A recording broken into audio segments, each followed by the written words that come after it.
أعوذ بالله من الشيطان الرجيم بسم الله الرحمن الرحيم الحمد لله رب العالمين الصلاة والسلام على رسولنا محمد وعلى آله وأصحابه وأتباعه وسلم. Assalamu alaikum wa rahmatullah. Inshallah, we will continue our discussion of Surah Yasin with the latest part of resurrection. Before entering to today's verses, I'll just take it from 2 weeks before. So there was this metaphor that was given of the people of a city, a messenger coming to them, but they deny these messengers. And then at the end of this metaphor, the creator started talking about how people deny the messengers, how they ridicule the messengers, as if this is like a general pattern. Messenger comes to them and they keep just belittling or denying those messengers, ridiculing them. So right after that, the topic of resurrection or judgment, day of judgment and resurrection was brought into our attention. So in here, first in verse numbers 28 and 29, so as if those people denying the messengers and the fourth man, so we do expect to see some sort of a punishment upon them. And the creator in here says, and we did not send down upon his people after him any soldiers from the heaven, nor would we have done so. It was not but one shout, and immediately they were extinguished. So when we were discussing this, what is this shout? We said that it is as a shout of death, which annihilates all our joys that we are expecting from life to come. If I'm living this life only for the sake of living the life, just the remembering of death is enough to make all my joys into ashes. Then in verse number 30, after this back and forth, Ya hasratan ala al-ibad, how regretful for the servants. They not come to them any messenger except that they used to ridicule him. And then after this verse, in verse number 31, have they not considered how many generations we destroyed before them, that to them they will not return?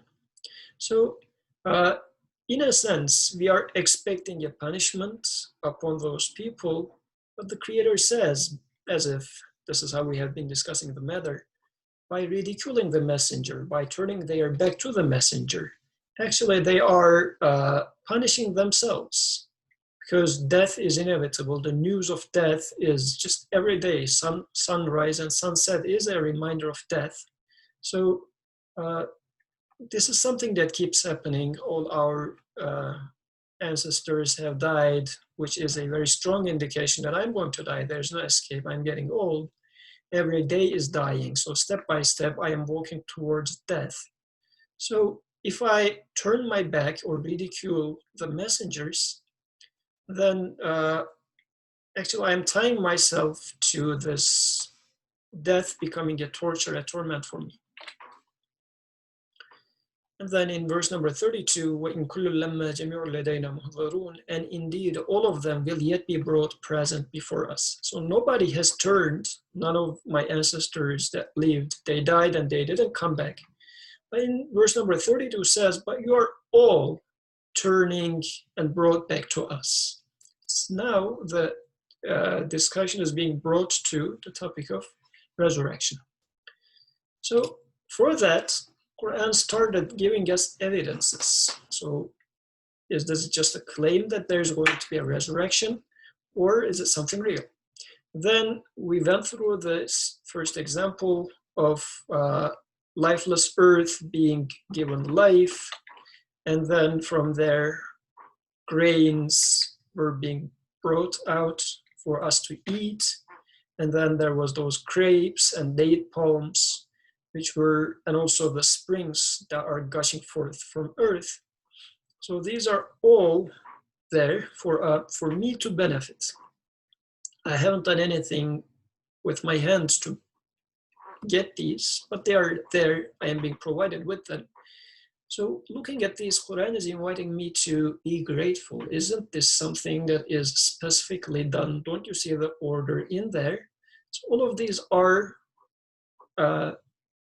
signs in the outside for me. And what was the claim? Resurrection. We all being brought back to the Creator. And then this conversation was being brought to limitless in his glory is he who has created opposites or pairs in whatever the earth produces and in man's own selves, and in that of which they have no knowledge. So, and this was establishing a background, a pattern, which was first some evidence from outside, and then another evidence from myself in terms of the pairs within me, and then saying that apply this pattern to the things that you do not know of. And while we were discussing this, we said that my need for my stomach versus the grapes or date palms out there or water out there is pair. Paired together, which means the one who knows my need must be the one who keeps creating those date palms and grapes. Then this is now an evidence from outside and evidence from inside. They are pairing with each other. Then the question is, how about my desire for eternity? I want an eternal life. I don't want to die. I don't want those of my beautiful moments in the past to go for good. I want to revisit them. This is why we are taking pictures, right?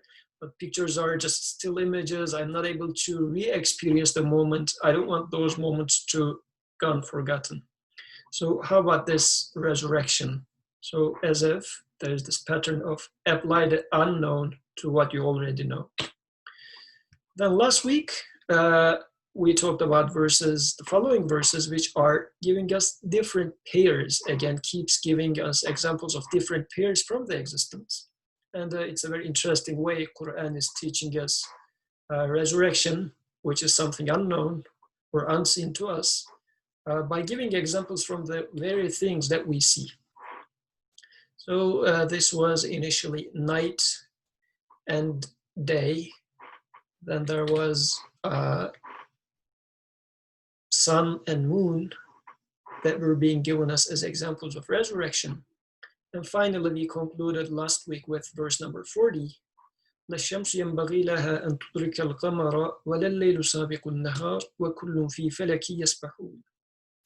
It is not allowable for the sun to reach the moon, nor does the night overtake the day, but each in an orbit is swimming.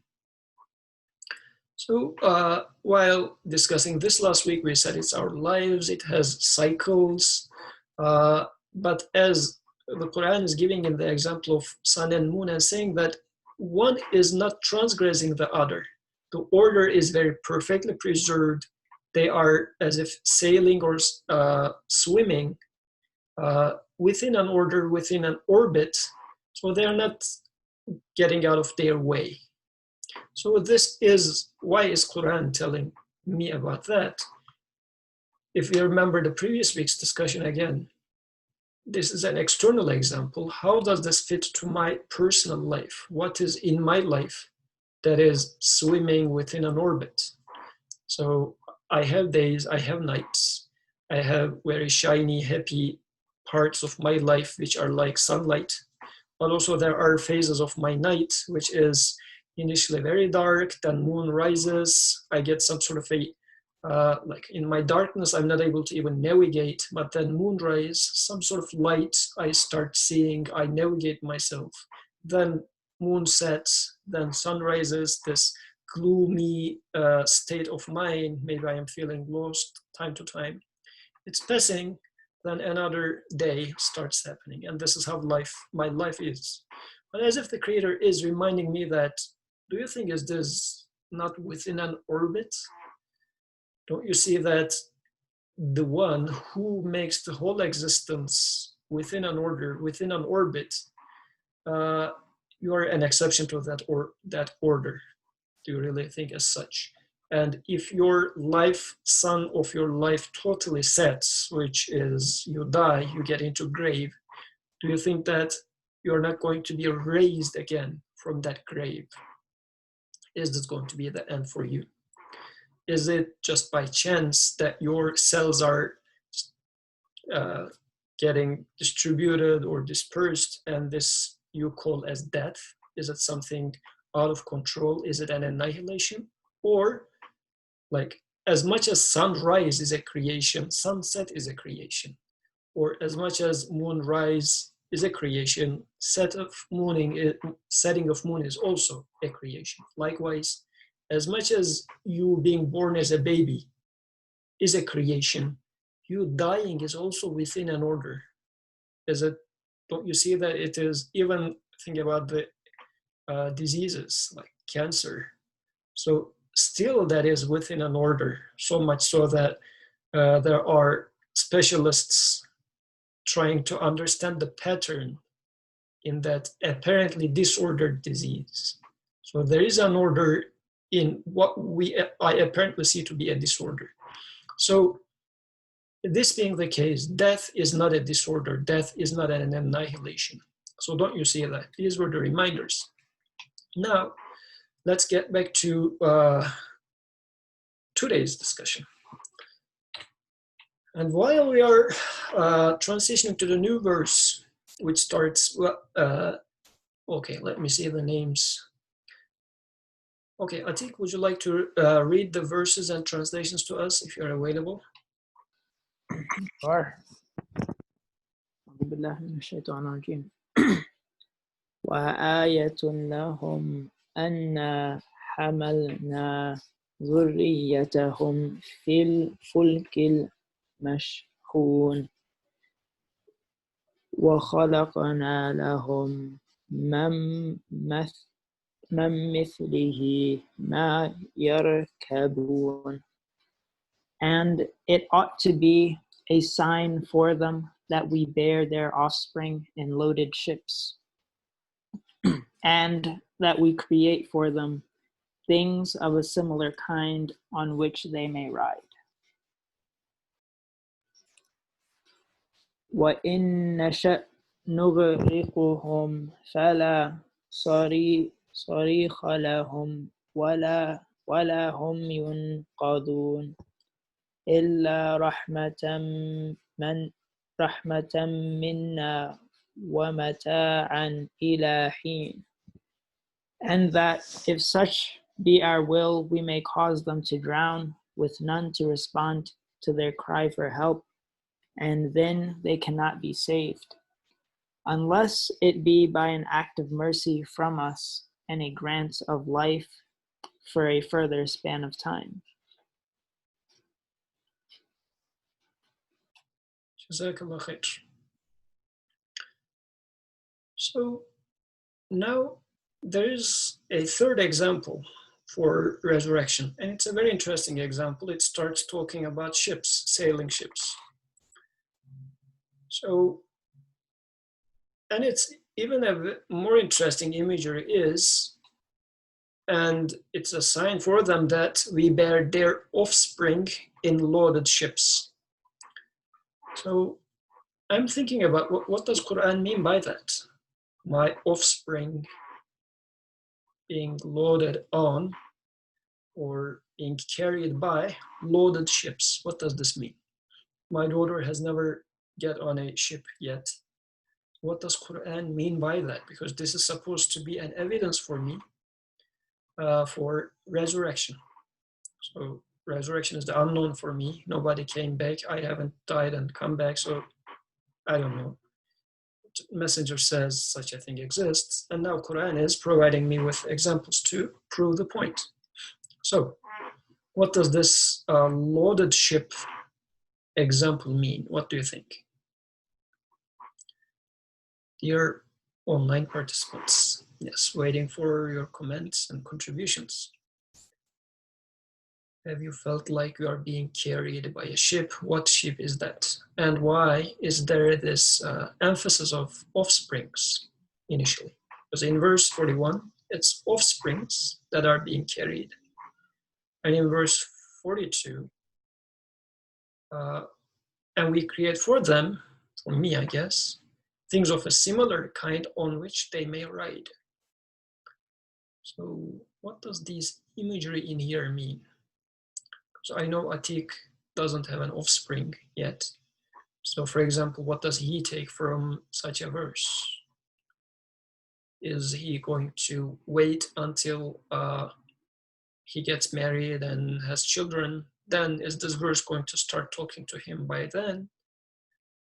Or what? How can someone without a child, or someone with a child but which has never get on a ship with a child, can take a message from this verse?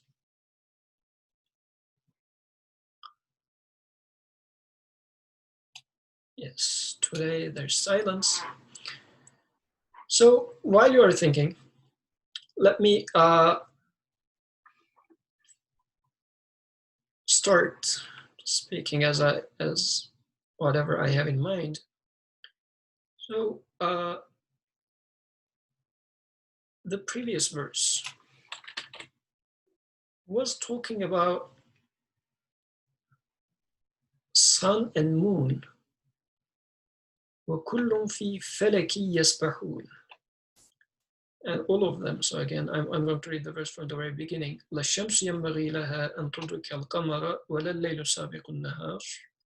It's not allowable for the sun to reach the moon, nor does the night overtake the day. وَكُلٌّ فِي فَلَكٍ يَسْبَحُونَ. But each in an orbit is swimming. So at the end of verse 40, there is this imagery of swimming within an orbit is already started happening, which is then interesting. And in verse number 41, there's this transition to ships sailing now, ships swimming on the water. So it's an interesting imagery, because when I come to here, verse 41, I think me and my daughter, we are sailing on a ship actually right now. Earth is a ship that we both has embarked on, and it's a loaded ship, because whatever we need, we can find on this ship. It's not like we are left to ourselves on an empty ship without anything to eat, without anything to drink, in the middle of an ocean. It's not like that, because space is like an ocean. And in this ocean, we are swimming. So, but the question in here is, okay, let's assume, and it sounds plausible, the way that the verses are transitioning. Earth is the ship that we are sailing with, and me and my offsprings has embarked on this ship. But this verse is claiming that Creator says, we bear their offspring in loaded ships. It is us that is carrying them. And we create for them some things to load on, to ride. So what does it mean that they are being carried by the Creator? So let me first take it literally. If I take it like a ship, the one that swims on the water is carrying the ship. Why does Creator say we carry them? If I take it as world as a ship that is sailing in the space, well, things just just hang in the space. There's no carrying or anything of this sort. What does Creator mean by saying that we bear them, we carry them? What does this remind you?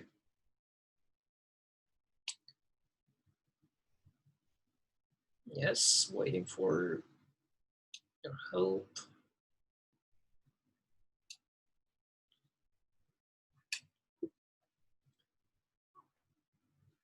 Okay, Atik, please go ahead. Jazakallah khair.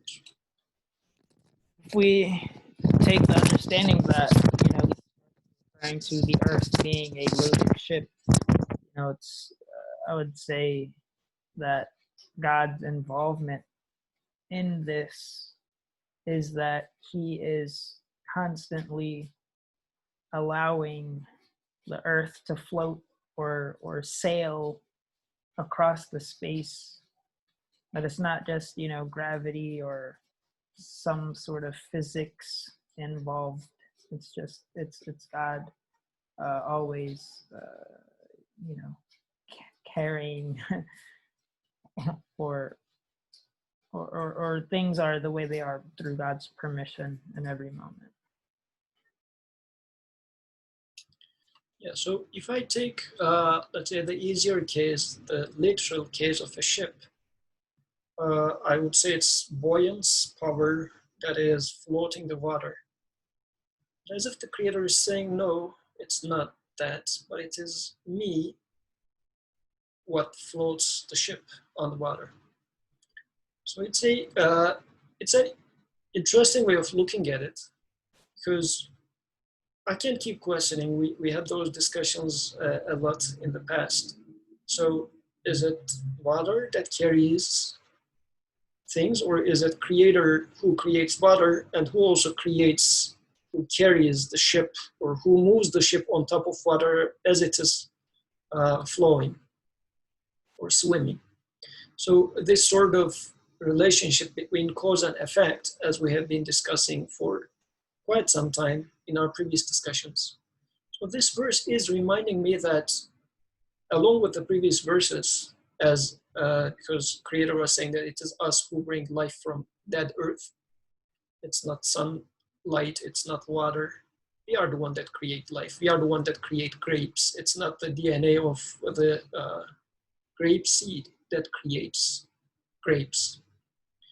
So likewise, in here, the Creator says it's not water that floats the ship. It's us, it's me that floats the ship. Don't you see that? So do I see that? So very briefly, if I look at how each and every time I put this object in water and it keeps floating, so a decision is being made in there. The object is not going down, but staying up. So who is that decision maker? Is it constantly the water molecule that makes this decision? Or, as I look at it, constantly this choice is being made. And this choice is being made everywhere on the globe, or no matter wherever I go in the space, this decision is being made, floating. And also, this is part of the order within the existence. So the one who makes this object float by water is the one who makes the trees alive, because you pour the water under that tree and this water goes all the way to 30 meters up in that tree. So it's not like the random choice of a water molecule at this moment, because there's order. Like if you talk about the choices of humans, it's all over the place. Today I was lazy, I wake up late. Tomorrow I'm going to make another choice. Hopefully I'm going to wake up earlier. So this is not the case with the existence. I'm always observing an order. So it looks like it must be that the one that makes those choices are one and only. And since those choices are so much interrelated, intermingled, the one who creates life is the one who makes the water to float objects. So this is a signature that they are all being done by one and only, an absolute creator, and in a continuous manner, if you like, 24/7. It's not like once upon a time, God created the water and gave it the power to float objects, and now it's water that floats the objects. This is not, it doesn't make sense to accept such an idea for sure. And also, Quran is reminding us that this is not the case anyways. Constantly, it is us who make objects float. So this being said, why is this an important thing to mention here as a sign for resurrection? What's the relationship? Creator reminding me that it is us who floats the ships. How is this a proof for resurrection? Yeah, please go ahead. Well, I'm thinking that, ships are, they have destinations. So where is this ship headed to, and where did it begin?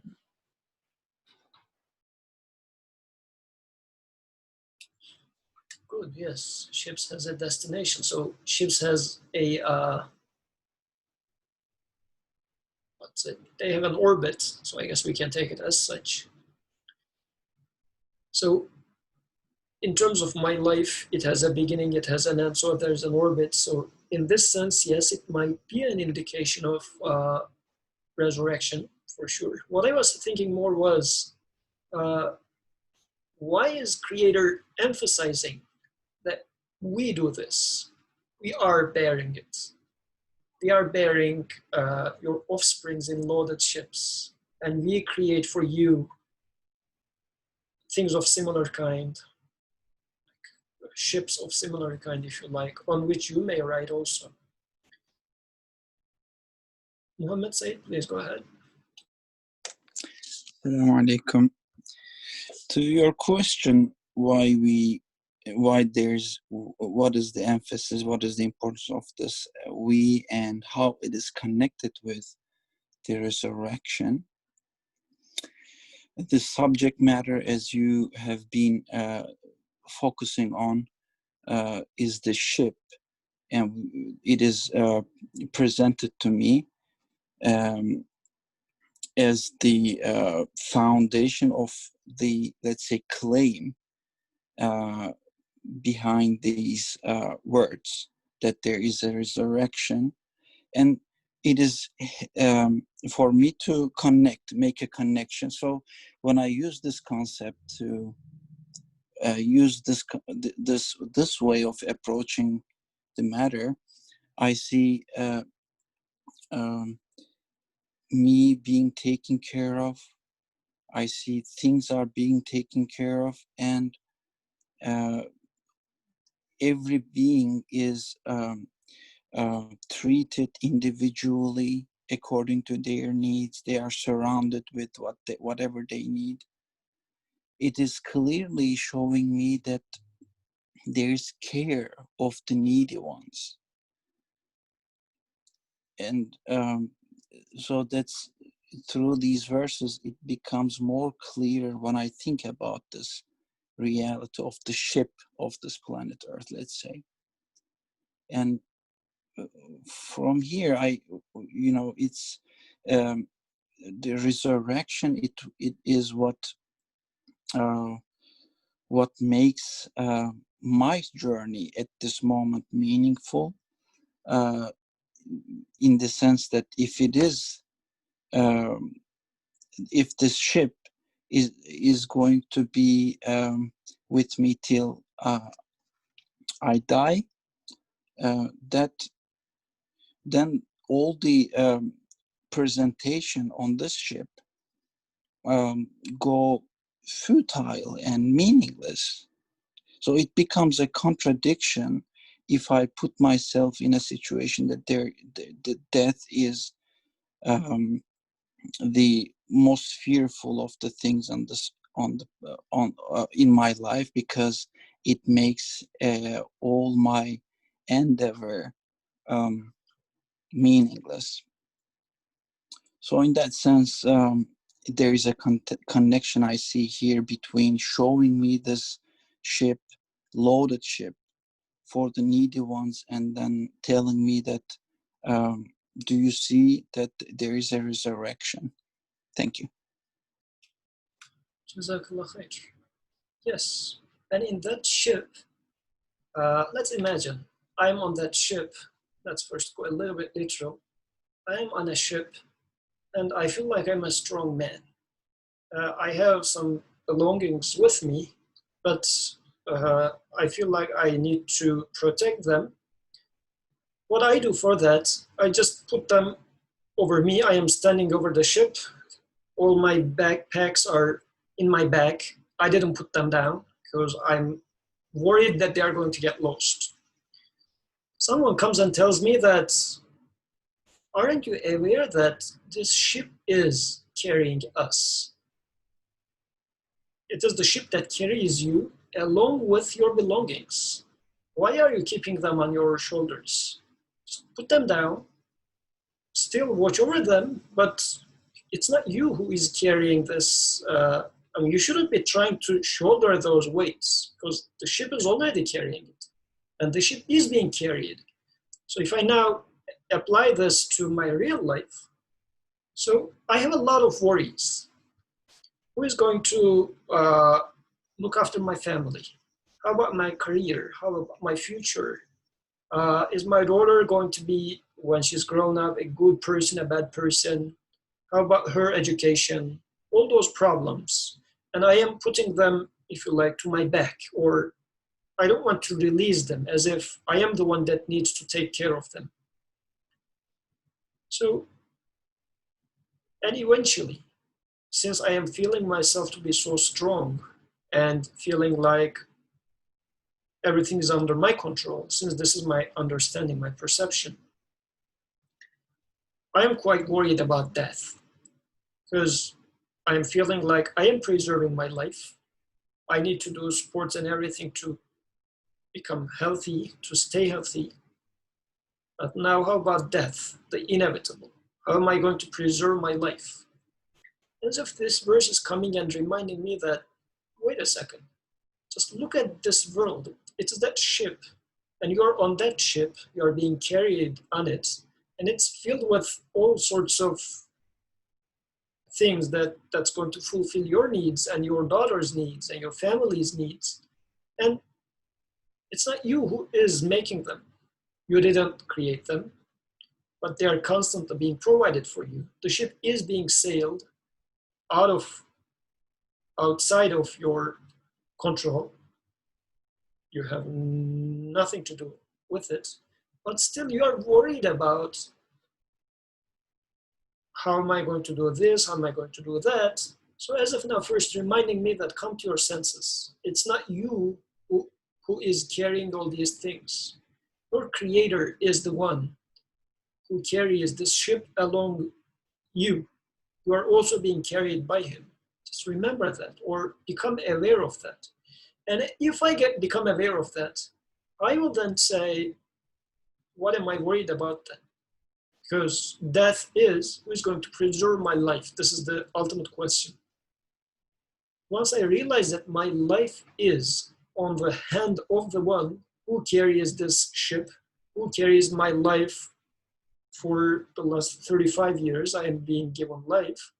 So, and in all different forms actually. Initially I was a baby, then an adolescent, then this middle-aged man, but they're all different forms of life I was being provided with. And I'm worried about what will happen if I die. Am I going to be resurrected? Is he going to be able to do that? Says, look at what he has done and he has been doing so far already. So your worry is a pointless worry, because if I have seen someone who has been constantly providing me for so long, let's say my father, whenever I ask for anything, he's always supporting me. He has always supported me. And I know also that it is like limitless in wealth and support and everything. I wouldn't worry about the next moment. There's no reason to prove otherwise. Everything is in favor of the next moment. The same pattern is going to be applied. So me and my offsprings all being carried in this ship of Earth, globe of Earth. Or it can also be my family is another ship, as I am being blessed with such a thing, and I am sailing through this social life with it, which is quite like wavy. I'm sailing through this with my, alhamdulillah, beautiful family. This is another ship with which I am being carried. I might think that, no, I am forming this family, I am forming the ties and everything. But if I ask, what do I do other than messing things up? So I am being carried in this ship of family life, again, by the will of and by the providing of my Creator. So what does all these remind me? So verse 43 now says, وَإِنْ نَشَأْ نُغْرِقُهُمْ فَلَا صَرِيخَ لَهُمْ وَلَا هُمْ يُنْقَذُونَ. And if we will, we may cause them to drown with none to respond to their cry for help, and they cannot be saved. إِلَّا رَحْمَةً مِنَّا وَمَتَاعًا إِلَى حِينٍ. Unless it be by an act of mercy from us and a grant of life for a further span of time. So,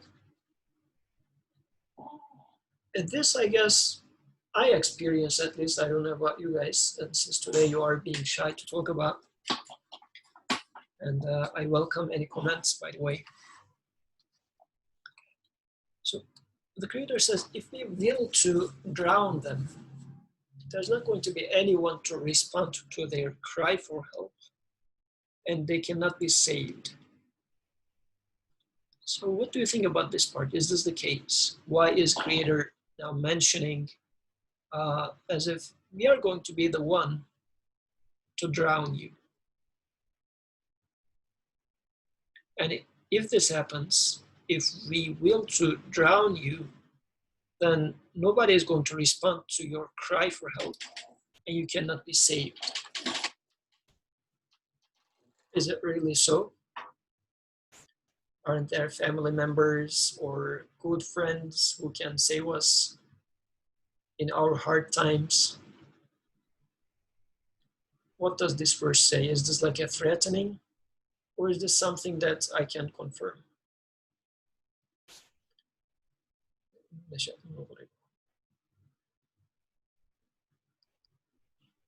It's as if this verse is showing that the only address for me being saved from drowning is recognizing the mercy of the Creator.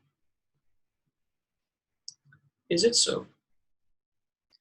So is it not that having a good family, I'm going to be saved from troubles of life, so I better try to keep the family ties good so that I'm not going to get drowned or get lost in life?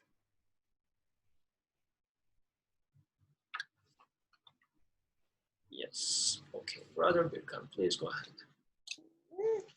Assalamu alaikum, and Jazakallah khair for all this beautiful discussion, beautiful comments, both from you and the others, and from those who kept their silence. I'm sure they have many comments in their minds that they will share just after me, inshallah. So these kind of verses, they are really interesting. Like, if we will, if we wish, or if Allah, wished so, we can simply take them as, yes, he's the one who can do everything. So you can take this as a threat, and if we wished so, we could do that. We can understand it that way. There is another, tradition, which usually tradition of translators or interpreters who are not very confident or very happy with such an understanding, taking as a threat. So they usually say, if the God, Allah, had wished so, he could do that, but he does not wish. Out of his mercy, and alhamdulillah, we are grateful for that.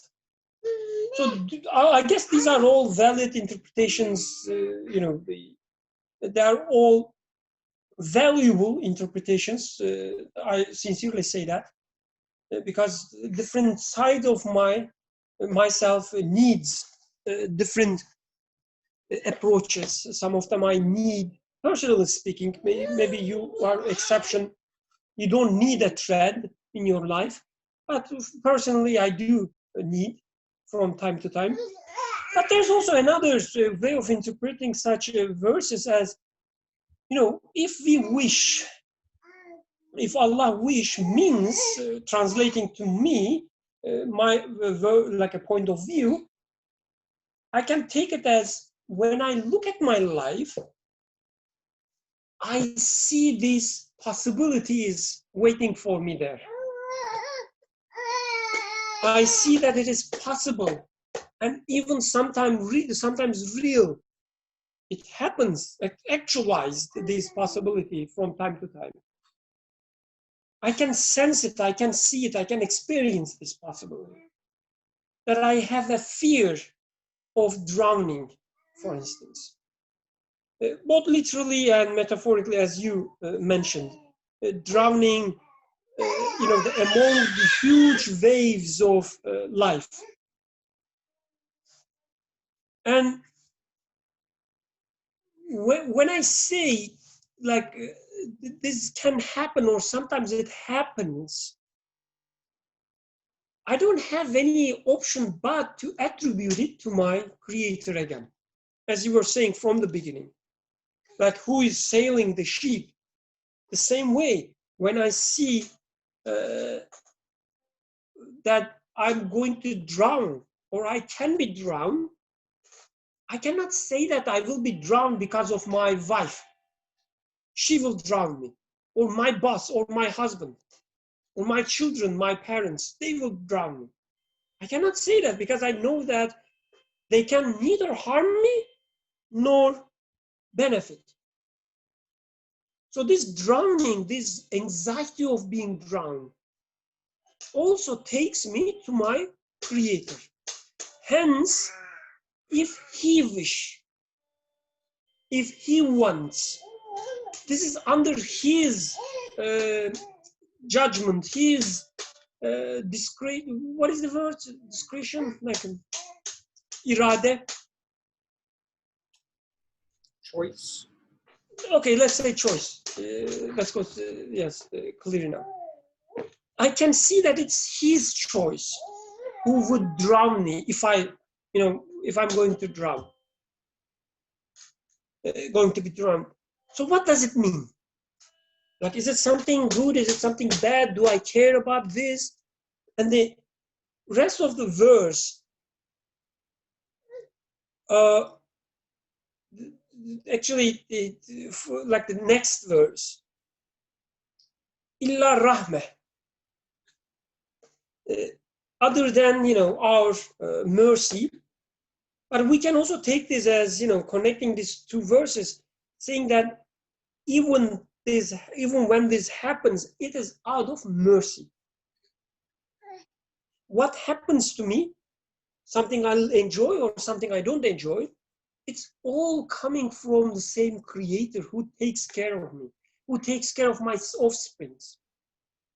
We can also think as offsprings, you and others beautifully already explained, that the things that I seemingly, apparently generating, like my daughter is my offspring, but at the same time, the code I just finished is my offspring, and everything I plan for, they are carried to me. I see that I'm working on something really hard, and I can see the product, the fruit, is getting closer and closer, is being carried to me.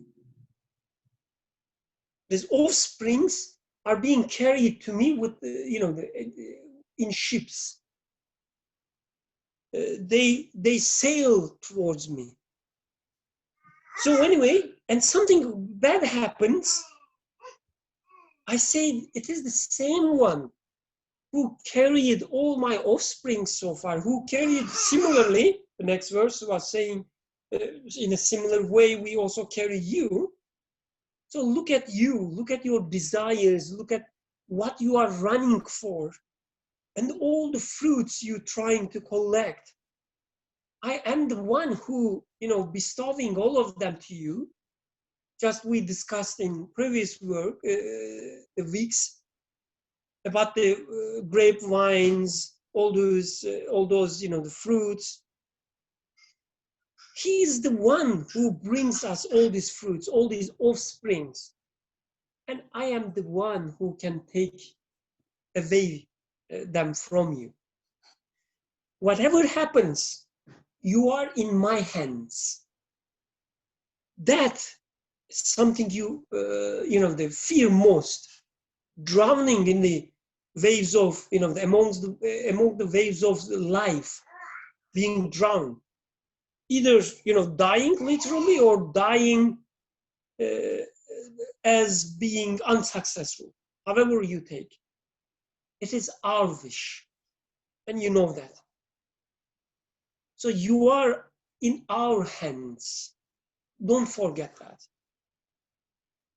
I guess, so there's also this sense of mercy within all these verses, which perfectly matches with the verse that you just mentioned at the very beginning.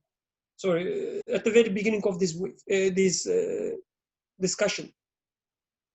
That if we wished, we could send armies, or we didn't send armies because this shot was enough for them. This facing the death, taking away everything, drowning everything. All my servants, he was saying. He was not saying, oh, you filthy human beings. All my servants. You are always ridiculing the messengers I send you. But still, I will give you all these signs, all these ayahs, all these new messages, so that you contemplate, so that you find your salvation, so that you will see your life and death, both is in my hands. Everything you face is out of mercy. So with this mercy, come to me, return to me. Sorry, I talk a lot. Jazakallah khair. Jazakallah khair. And yes, I guess whoever is making me sail in this ship, if I fall into water, the one who carries the ship is going to be the one who carries me in the water as well. Because if I think like, no, ship floats by itself or water floats the ship, then I could also think equally that water is going to float me, or I know swimming, so I can swim. The creator in here is saying that if we will you to be drowned, so reminding me again that it's not water that floats you. Anything that I think I can rely on. Creator says, think twice. Is there anything out there that you can rely on by itself? If we wish you to drown, then there's not even going to be anyone that hears your shouting or will come to your help. So I guess anything that I rely on, okay, I'm strong, I'm young, I'm smart, I'm hardworking. So as if the creator is saying that, do you really think any of these are having an inherent quality that you can rely on? So I guess nowadays, since there's this pandemic, so like a microbe, a virus comes and all the things that I think I can rely on goes out of the window. That strong person, that, I don't know, at least I guess as simple as taking a breath. So I'm not even able to breathe the air.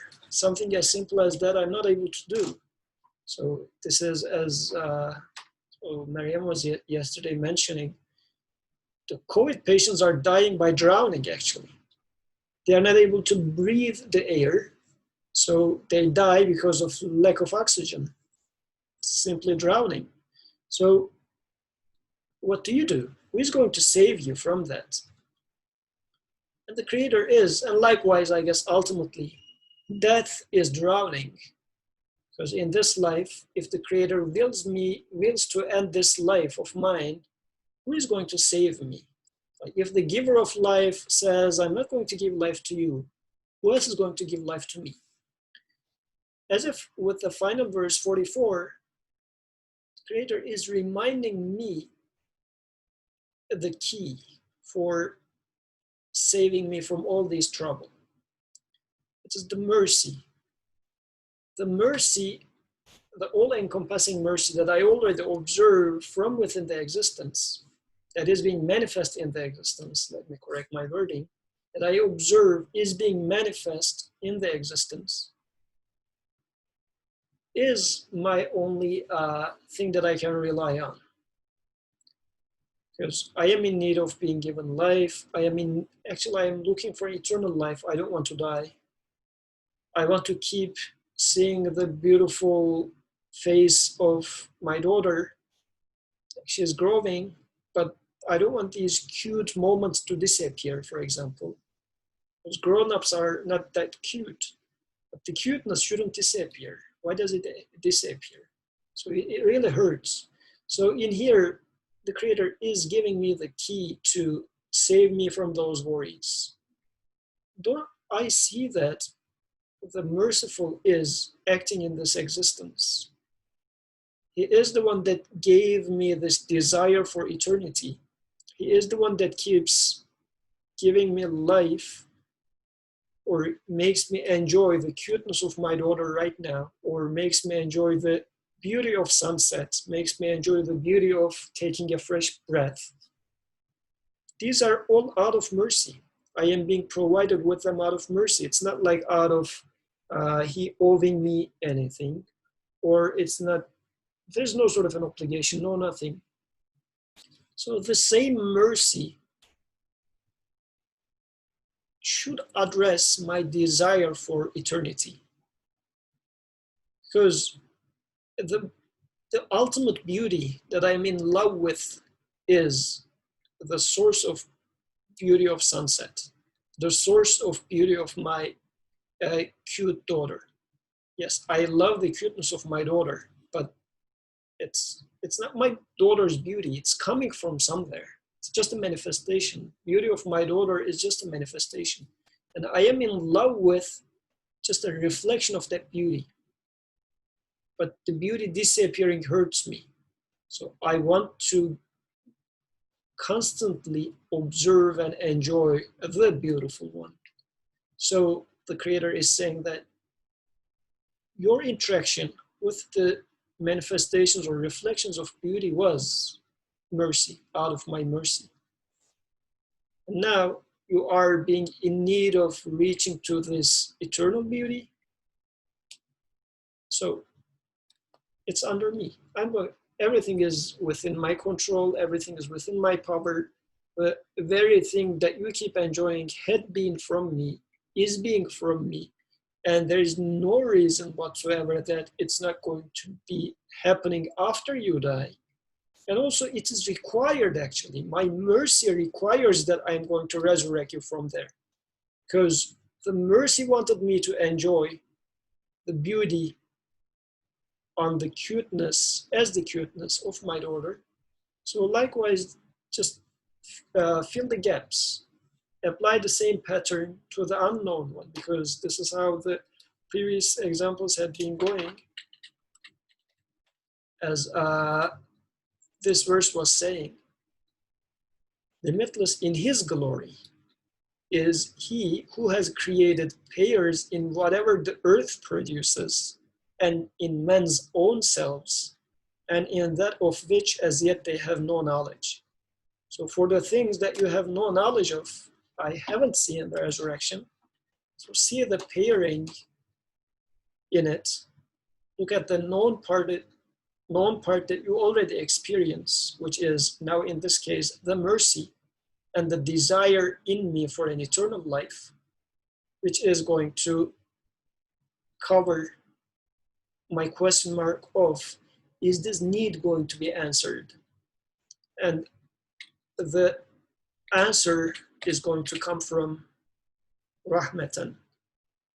So the mercy of the Creator, since He is merciful, He is the merciful, then He would and must bring me and give me an eternal life. So this saves me from the burden of, can He do that? Well, He had been already doing that for the 35 years. Can He raise me from grave? Well, He created me in the first place out of nothing. So just as if a book somebody writes from scratch, and now this book falls into water. And someone says, oh, can he write it again? I worry, I think he cannot. Wouldn't you say, well, he has written it in the first place from scratch. It's already written once. Now it's logically much easier to rewrite it. So likewise, my life is already being written by him, and I'm concerned about if it can be rewritten. So after death, assuming that now it gets burned or annihilated, so can it be rewritten? There's no reason for me to worry about such things. So as if all these verses are clearing up those worries of mine, saying that what you already experience is an indication that there is this all-merciful. And once you arrive to the conclusion of all-merciful, and you have this eternal desire, then the all-merciful would provide, would answer the eternal need of yours. So that much I will have for today. Do you have any closing comments, questions, remarks?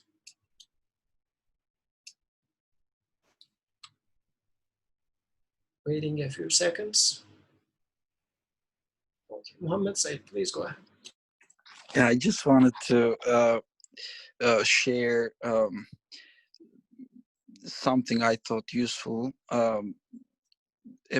about this 43, number 43, that in the moment I am, there's a new window opening within the universe, within my reality, to an eternity, an infinite existence, by analyzing the reality that I am experiencing right now, starting from a breath. This window is opened up through a help. I was helped. I was guided to attempt to seek an answer, seek an satisfying answer to my need, and it is offered to me through this speech. So who can really provide an answer to my description and explanation to my reality as the owner of the whole universe, as or the purpose of the whole universe? Definitely it is only the owner and the source of everything can only hand that help to me. I think that I get this sense from this verse that I should always seek help if I find myself in a difficulty, because the difficulty itself is a sign that there is a guidance provided for that difficulty, and it can be used to be connected with an infinite meaning, an infinite mercy within my difficulty, by asking the guidance of the creator of that difficulty, or that reality for me. Assalamu alaikum. Thank you very much. Jazakallah khair. Very beautiful. So I guess realizing my neediness and my neediness being provided constantly by the one, and my ultimate need, if to the extent that I realize that my neediness is constantly being provided by him, then I would expect my ultimate need to be provided by him also, which is this eternal life, eternal happiness. But if I forget that, if I start thinking that I manage doing things, I can lift weights such as controlling my life, my career, my success, my children, then it will start weighing heavy on me. Then definitely it's beyond my capacity to bring eternal happiness to myself. There's no way. So it's very much related to understanding that I am constantly being provided by an all-merciful one. To the extent that I realize this, these verses are going to start talking me. They will show me that actually that the one who keeps providing me can be the one and must be the one, must provide me with an eternal happiness. Jazakallah khair. Let's conclude here. سبحانك لا علم لنا إلا ما علمتنا إنك أنت العليم الحكيم وآخر دعواهم أن الحمد لله رب العالمين. الفاتحة.